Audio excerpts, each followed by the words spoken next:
ममता रात पुतोह के कोहबर लिपाता आ तू ना जेबू ये असंभव बा।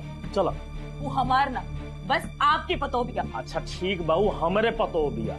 खुश चलो वो लड़की के कमरा में और हम दोबारा कहे के प्रयास भी मत करब।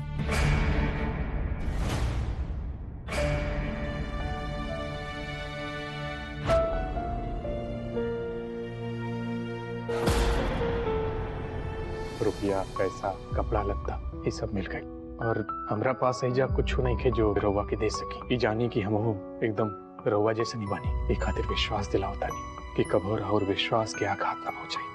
हम कदम से कदम मिला के चलब और और सपना पूरा करे खातिर जिंदगी भर साथ दे।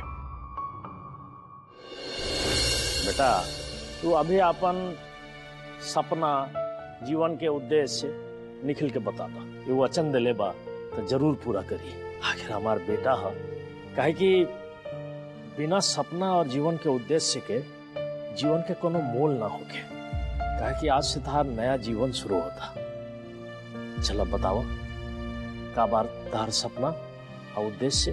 हमार सपना था अपन बाबूजी के उद्देश्य पूरा करे के रहे जे वो हमरा एक गायक बनावे के ले रहले, लेकिन वो सपना था अब कबो पूरा ना होगी।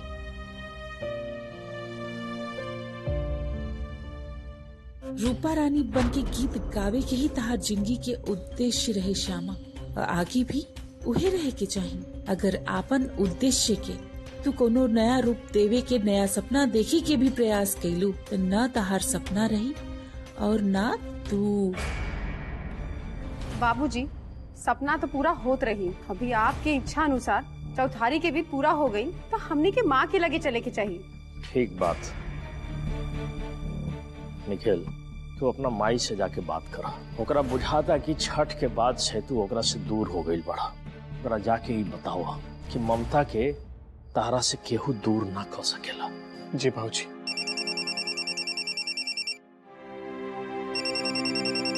ये बाबूजी मामा हूँ।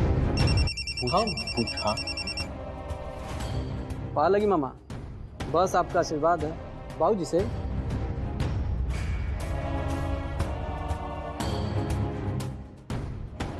हेलो हाँ भैया राहुल बहन रउआ से भेंट करे के इंतजार में बैठल बड़ी। जल्दी आई। ओ हाँ ठीक जी प्रणाम। का भइल बाबूजी? मौसम खराब होखे के वजह से फ्लाइट रद्द हो गई और मामा नहीं थे। मैंने इससे निम्न खबर आज मिली ना सकत रह लिया। पाव लगी बाबूजी। खुश रहा। 3 दिन अपनी मर्जी से सांस ले सकत हिया मन का। 3 दिन है 3 दिन बाद आई है ना। लेकिन बाबूजी अगर मामा जी ना आई हैं तो फिर रिसेप्शन? माँ तो पहले ही मना कर देले रही। यार माई कौन चीज के इजाजत दिल रही है? कोनो विध के इजाजत दिली है, लेकिन रिसेप्शन तक करे पड़ी। तो चिंता मत करा। बाबूजी अगर माँ की इच्छा नहीं था उनके विरुद्ध जाके ये सब कैला का ठीक होगी। जे खुशी से घर में केहू के दुख पहुँचेला वो कबो खुशी ना हो सकी। हम तक कहब रही दी रिसेप्शन के झमेला। अरे ना छोटकी दुल्हन ये झमेला ना है। अरे ये तो तारा हमारा घर में आके आ स्वीकृति पावे के आयोजन है। आ तहार कृष्णा के इच्छा।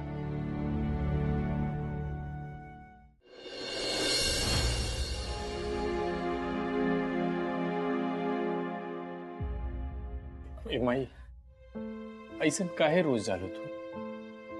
हट जा हमारे नजर से दूर। मान चल। अच्छा बताओ हम कैसे मनाई? अपन बाबूजी की बात के मान के हमरा कुछ भी समझावे की कोनो जरूरत नहीं के निखिल। एगो माई है अपने बेटा से भले ही उम्मीद छोड़ दे, लेकिन एको बेटा अपना माई से उम्मीद छोड़ सकेला का? माई ऐसा हो सकेला का?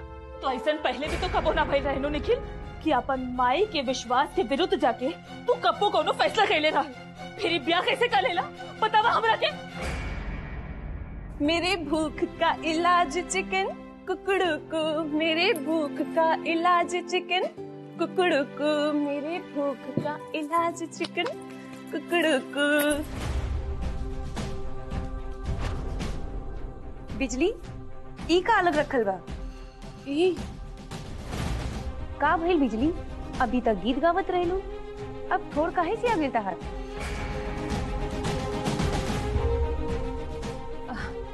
ई वो मालकिन खातिर सब्जी बनेनी है। नहीं की मालकिन, आप ही बताइए ना, आपके तो मालूम बा।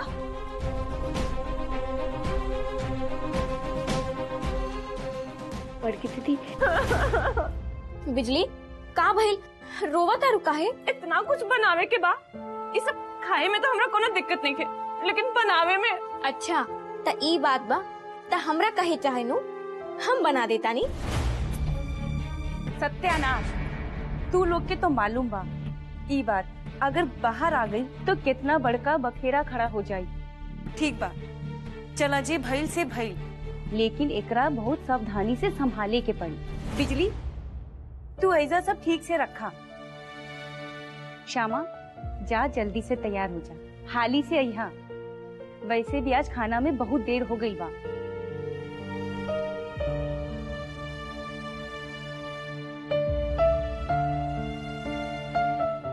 याद बात हो ना, बचपन में एक बार हमरा से विरुद्ध जाके हमार बात के ना मान के स्कूल से अकेला घर आ गए रह। एकर अंजाम का भइल रहे याद बा? किडनैप हो गए रह तू, किडनैप। वो 3 रात और 3 दिन हमार जिंदगी के सबसे भारी दिन और रात रहे निखिल। वो दिन के बाद से आज तक तुहार मन में अंधकार के डर समा गइल बा और आज भी वो डर नहीं निकलत। हम तोहरा वो डर से निकालल चाहतानी और तू बार बार बस उहे डर में अपन कदम बढ़ावल जाता। काहे? त ई कारण बा इनके अंधकार से डर के, यही से ओ दिन ओ बेहोश हो गए रहले। सही कहलू माई, अंधकार से हमरा के डर लागेला। हमरा जीवन के सबसे बड़ शत्रु अंधकार, लेकिन रहुआ गलत सोचता। हमार किडनैपिंग से हमार ब्याह के कोनो संबंध नहीं के। एक वीर घाट हा तो दूसर वीर घाट। संबंध बा निखिल, संबंध बा। आज तक हमार अनुमति के बिना जब भी तू कोनो फैसला ले ले बड़ा, उमे तोहरा सिर्फ नुकसान मिलल बा, फायदा कब्बो ना। और ब्याह भी तू हमार अनुमति के बिना कैले पड़ा। और हम डंका के चोट पर ही बात कहता नहीं कि एमे तोहरा सिर्फ और सिर्फ धोखा मिली निखिल, धोखा। माई फिर वह बात। निखिल, इस सिर्फ कोनो बात नहीं खे, तोहार जिंदगी के सबसे काला अध्याय बा। हमार बात के मान ला निखिल, तोहारी फैसला एकदम गलत बा, एकदम गलत। तू लड़की तोहार जिंदगी के अंधकार में डुबा दी। वो लड़की तोहार बस दुर्भाग्य बा, दुर्भाग्य से बढ़ के और कुछ भी ना। माई प्लीज बस करी, ऐसा कुछ नहीं के। ऐसा नहीं बात बा निखिल। अरे हमरा बंद आंख से भी पूछा था कि हमारी घर में आगे कौन दुर्भाग्य होके वाला बा। सब आपके वहम माई। वहम? एकर मतलब तोहरा हमार कोनो बात पर विश्वास नहीं की? ठीक बा, कोनो बात नहीं की। आवे दो मामा जी के। आज तक जैसे हमनी के घर के हर फैसला, हर समस्या के समाधान ऊ कैले बाड़ा, आगे भी उहे हुई। ओकर बाद ही हमार मन के शांति मिली।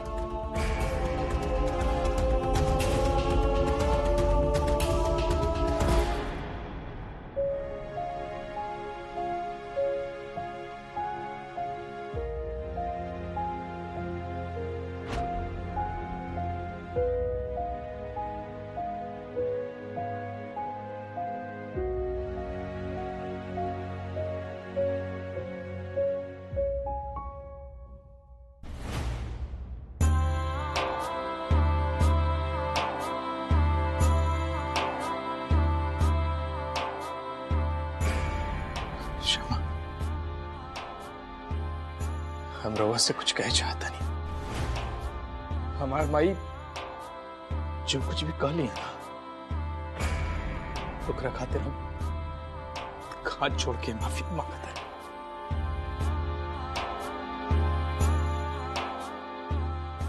ठीक पहली है आपकी माई, अब विश्वास हो गई।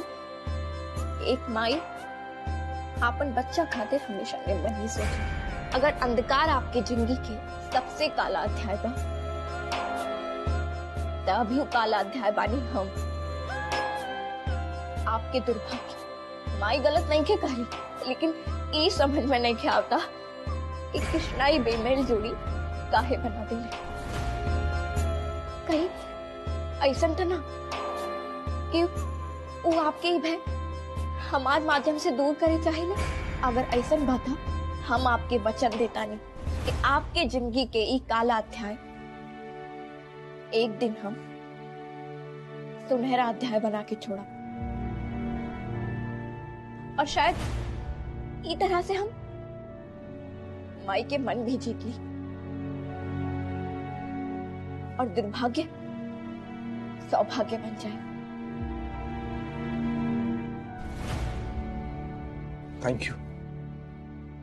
Thank you so much Shyama.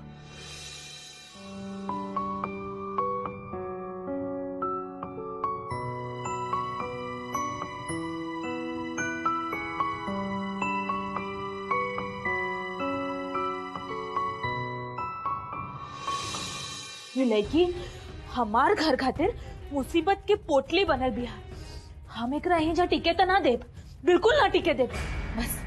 बस 2-4 घंटा के बाद बा भैया के आवे के इंतजार बा। जैसे ही हमार भैया आ जाए नु तुरंत फैसला हो जाए कि लड़की घर में रही या फिर ना रही। भैया ना आए हैं का? भैया ना आए हैं मतलब? भैया तो आवत रहे नु, काहे नहीं है हमार भैया? अरे वो मौसम खराब होके के वजह से फ्लाइट कैंसिल हो गई। मौसम खराब ना, हमार किस्मत खराब बा, किस्मत। फिर ये सब रिसेप्शन ना, हम केहू के कुछ भी करे के अनुमति ना दे। बस जबले हमार भैया ना आ जाई है यही जा कौनो महोत्सव ना मनावल जाई। बस बात खत्म। अरे श्यामा भी यह कहत रहा लिया कि रिसेप्शन कैंसिल कर दिया। हाँ तो तो निमन बात बानू, फिर काहे के झमेला बा? जाइए आप जाके सब कुछ कैंसिल करवा दी। जाइए जल्दी जाके कैंसिल करवाई नु, जाए नु जाके सब। अरे ममता ये कुल कैंसिल ना हो सकेला। सबसे बड़का बात ई बा कि झमेला ना ई परंपरा है। हर एगो चीज याद रखिए कि श्यामा के जीवन में ये दिन दोबारा ना आई, यही से रिसेप्शन जरूरी बा। जितना दुनिया के हम देख ले बानी वो हिसाब से वो लेकी आज तक रिसेप्शन के नाम भी कबो ना सुन ले होगी। जब ओकरा कोनो आदत देखे तब आदत काहे लगावत आनी आप? काहे? वो बहुत कुछ अपना नैहर में नहीं देख ले। एकर मतलब ये नहीं के कि वो ससुराल में भी उहे दुख और अभाव में जिंदगी गुजारी। अरे कम से कम ओकरा तहरा संगे कदम से कदम मिला के चले लायक तो बनावे पड़ी नू। जब सब परंपरा हो गई तब ए में कौन व्यवधान बा? तनी देर में गेस्ट भी आवे लगी, रिसेप्शन बंद कईल मुश्किल बा।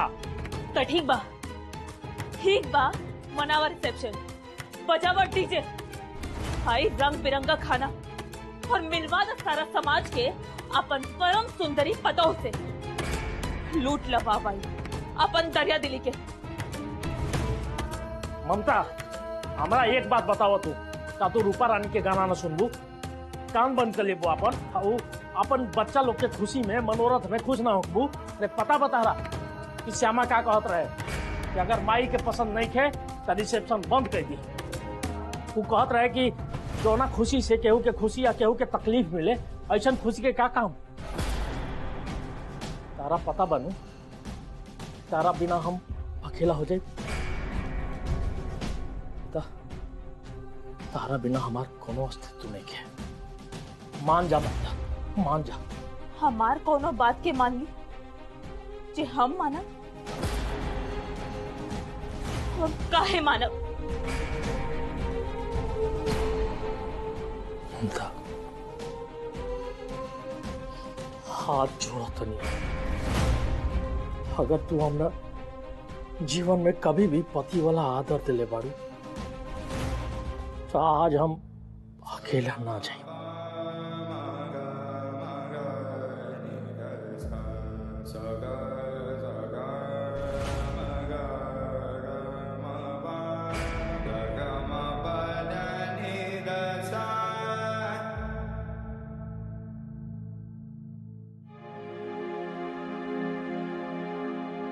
पता ना कब ले आई सब लोग। हमारा तो प्राण सुखत बा भूख से। बिजली कितना भूख लगल बा तहरा? 1 मिनट रुका, हम देखा तानी। ओकर जरूरी नहीं खे, आ गइल बानी जा हमने के। और वो बच्चा कुल कहाँ बड़ा सा? राजीव, आलोक, जी बाबूजी। आवा जल्दी। आगे नहीं बाबूजी। अरे कहाँ रहा तू लोग? हैं मैथिल लोग आ वो खाए में पीछे। आवा जल्दी बैठा लोग। भले हम एजा ना रहनी, लेकिन हमार दिमाग यही टेबल पर है। इतना स्वादिष्ट खाना बनल बा, पेट में चूहा कूदता। वाह, ये बैलनो बात है।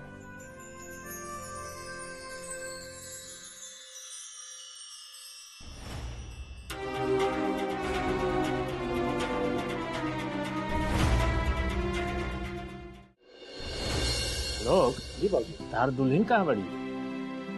आओ देखिए आ गई।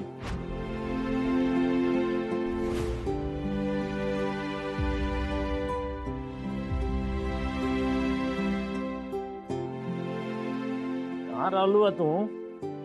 बैठा जल्दी।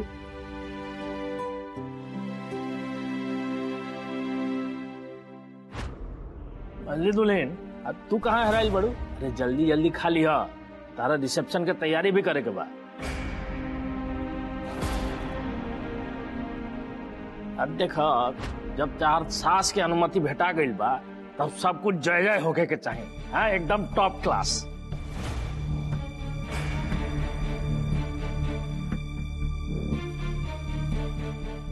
बड़के दुल्हन, खाना परोसा, शुरू करो लोग।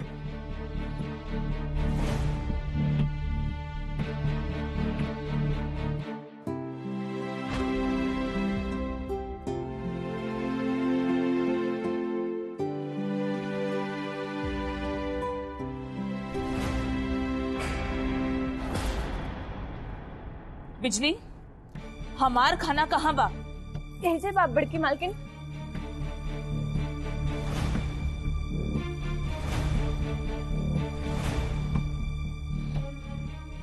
ये देखिए, आपकी तरकारी।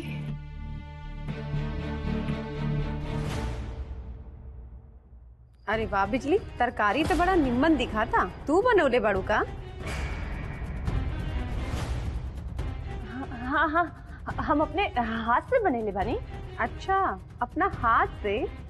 तो तरकारी की रेसिपी का बा बिजली, तनी बतावा।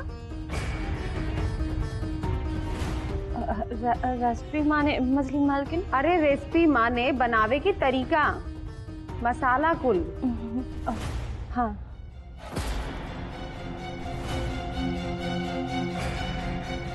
अरे बतावा। मल्ली दुल्हन, अभी ये सवाल पूछल जरूरी बका। अरे बिजली कहाँ भागल जाती है, बाद में पूछ लिया। बाबूजी, बस 2 सेकंड की तो बात बा। हाँ नु बिजली। हाँ हाँ, बतावा फिर।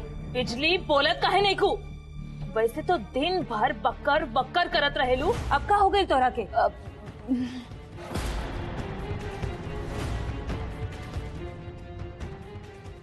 पहले चूल्हा में आग लगा देनी, और फिर कढ़ाई चूल्हा पे धा देनी, फिर तनी सा सरसों का तेल, 5 फोरन, फिर फोरन के आगे बढ़ा बिजली। फिर 5 फोरन, फिर निकी मालकिन बताइए ना छुटकी मालकिन।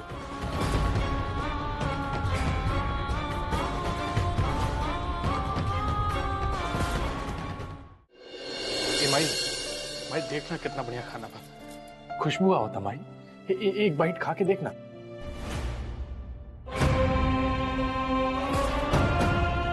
जौन लड़की के हाथ के बनल अमृत भी हमरा खातिर विष बा, ऊ लड़की के हाथ के बनल खाना हम अपन कंठ से नीचे तक उतार, बहुत दूर के बाद, छुअब तक ना। बहुत निमन समय पर आग में घी डाल के भूतल आग के तू धधका देले बारू बची तुले।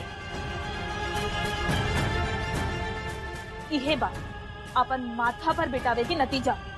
अभी 2-4 दिन भइल ना कि हमार घर के अपन हिसाब किताब से चलावे के शुरू कर देले बियाई लड़की, लेकिन जबले हम जिंदा बानी हम ऐसा ना होके दे।